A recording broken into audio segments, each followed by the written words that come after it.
What is up, everybody? Welcome back to That Adventure Life. I'm Dustin. And I'm V. And I'm Megan. There we go. It's our guest star today. Yay!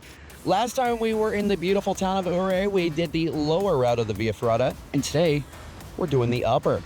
Upstream. Ooh! Super fun. It's her first time Via Ferrata ever. And Fresh meat. Yeah, and we're taking her upstream, so. Hooray!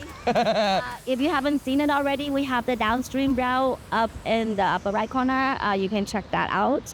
But today we're going to show you the upstream part, the exciting one. Yeah. You guys ready? Let's do it. Woo! Wish us luck. Like with any great Ouray Via Ferrata adventure, we are starting off our day at Base Camp Ouray. This is where you can rent all of your necessary gear. And if it's your first time doing a Via Ferrata, we highly recommend hiring a guide like Base Camp Ouray's owner, Logan. He will not only keep you safe, but he'll make sure that you have an amazing time as well. Thanks, brother. Yep. Okay, you're gonna go right into this. Yep, keep leaving with the feet. Yep, then you're gonna pull up right in. This is also where you can book a run up the Gold Mountain Via Ferrata, which if you haven't seen that video, you can see it by clicking in the upper corner right now. Please note that proper Via Ferrata gear is required to run these routes. There is a ranger at the beginning of both routes, and you will be turned away if you don't have gear that meets the proper specifications. But since we had the proper gear, we headed through the beautiful town of Ouray to the trailhead. This is quite a popular activity here, and we were very lucky to get a parking spot in the upper parking lot. And we'll have the GPS coordinates for both the upper and lower parking lot, as well as tons of other information on our website, and you can find that link in the description.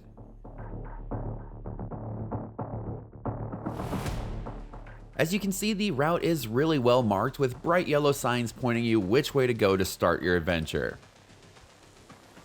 You'll be hiking in for somewhere between 10 to 15 minutes before you get to the start of the fun. And one other thing to take note of is that if you have members of your group that are under 90 or above 265 pounds, you will need to hire a guide to belay you. And here we are at the beginning of the Via Ferratas. It may seem kind of confusing, but if you want to go on the downstream route, you're going to go right, and if you want to go on the upstream route, you're going to go left. After a quick inspection from the ranger, we were on our way. And let me tell you, this one starts off with a bang when you come to the 3-wire entrance bridge. This is obviously not an activity for people with a fear of heights, but it is really fun.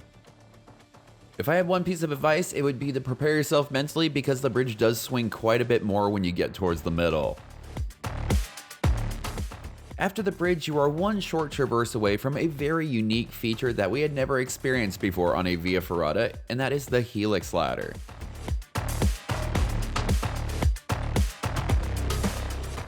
This obstacle will have you climbing about 60 feet on a twisting, wobbling ladder.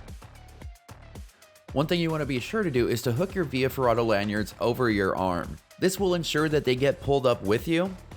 We've seen a lot of people not do this and their carabiners get stuck way below them and they have to climb back down to get them, and this wastes a lot of energy. I'm not going to lie, the Helix ladder can be pretty tiring. But the good thing is that there is a nice slabby section up at the top of it, so you can kind of lay on the wall and get a little bit of a break. Next, you will be coming to the first down climb of the route. These are really fun, but I will say that having some flexibility will give you quite an advantage. That is definitely not one of my attributes, but I made it through just fine. One interesting fact about the upstream route of the Via Ferrata is that they have used over 5,000 feet of steel cable over the course of the route. When you add in all of the steel rungs and other equipment needed to create the course, it is really expensive to build and maintain, which makes it pretty wild that this route and the downstream route are both free to do as long as you have the proper equipment. There is, however, a way to make a donation towards the maintenance of the course, and we will have the link to that on our website. As you can tell, Megan was having an absolute blast as we traversed our way along the picturesque canyon. One way that the upstream route is much different than the downstream route is that while there are tons of rungs and footholds, there are also a lot of times on the route where you'll be using natural features. Because of this, footwear choice is extremely important, and some rock climbing experience is highly encouraged. If you don't have any climbing experience, you would definitely want to start on the downstream route first.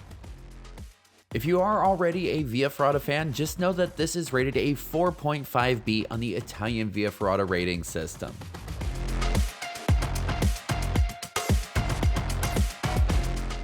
If you are determined to come up here and take on the Via Ferratas, which you should be, we highly recommend leaving some flexibility in your schedule.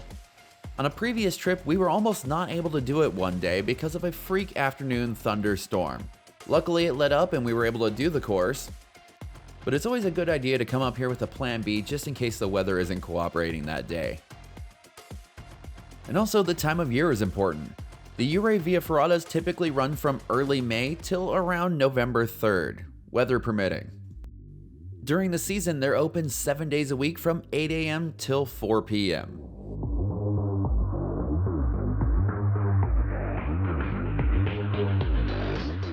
If you need a break or you have other groups catching up to you, just know that there are several passing zones along the route. All it is a short section of steel cable that you can use to get off the route until you're ready to continue on.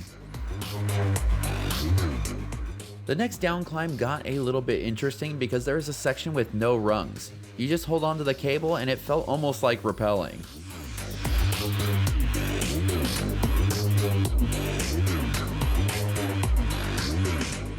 If you are not having an amazing time, which I don't know how you couldn't be, but I'm not here to judge, there is an option to bail out early on the route. It's at right around a third of a way into the course, but you can cross this strut bridge and exit early. There was no way that we weren't going to see this through to the end though, so we crossed under the bridge, avoided this little cactus, and continued on. The route is going to be getting trickier from here on out. There are several traverses where all you have to hold on to is the steel cable. Some of the cables had some slack, so when you grab onto them, it leans you back over the canyon, and it's kind of creepy. And you will also be encountering several steep climbs and a lot more natural holds as well.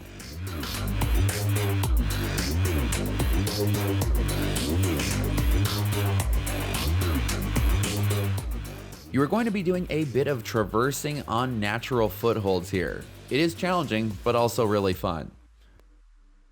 That will be followed up by a pretty good sized down climb. At the bottom of that, you're going to come to your second passing zone. We've now come to a feature known as the stem box down climb. It's kind of like a chimney and it has rungs on both sides so you can stem your way across, or you can just work your way down one side like V did. And don't forget that if at any point on the course you are completely gassed out and you just need a break, there is a third carabiner on your lanyard set. Some refer to it as the pause button. You can clip it onto any of the rungs or the steel cable and give yourself a chance to shake your hands out. We were definitely starting to feel it, but the good thing is that relief is on the horizon and it comes at the end of this long traverse.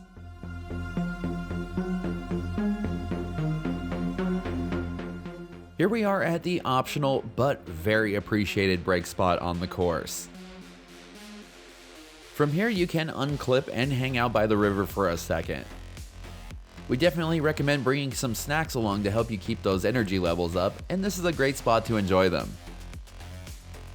It was also kind of fun to regroup and recap all of the experiences that we've had so far, but eventually it was time to get back to work.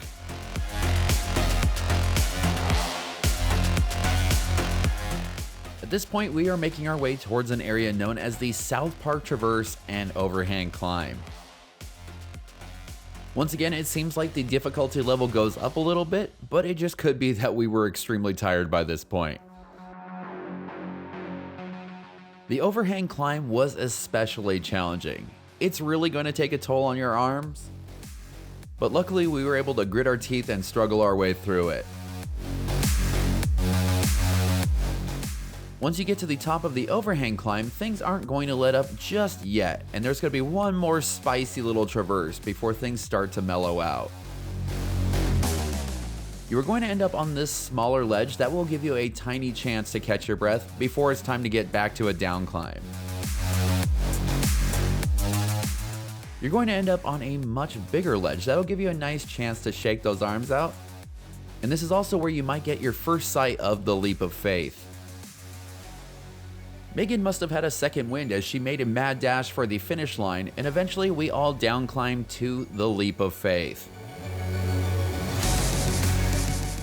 This is yet another really cool feature, and I'll admit it's not as challenging as it seems. It may be a whole different story though if you have any type of fear of heights or vertigo. And it could also be a little bit challenging if you have short legs like V. For taller people like Megan and I, it's just a matter of grabbing onto the cable and taking one big step over to the other side. And if you want some fun bonus points, you should look down while you're going across. I was definitely interested to see how V was going to take on the leap of faith. Luckily, what she lacks in height, she more than makes up for in flexibility. And she made it across with no problem.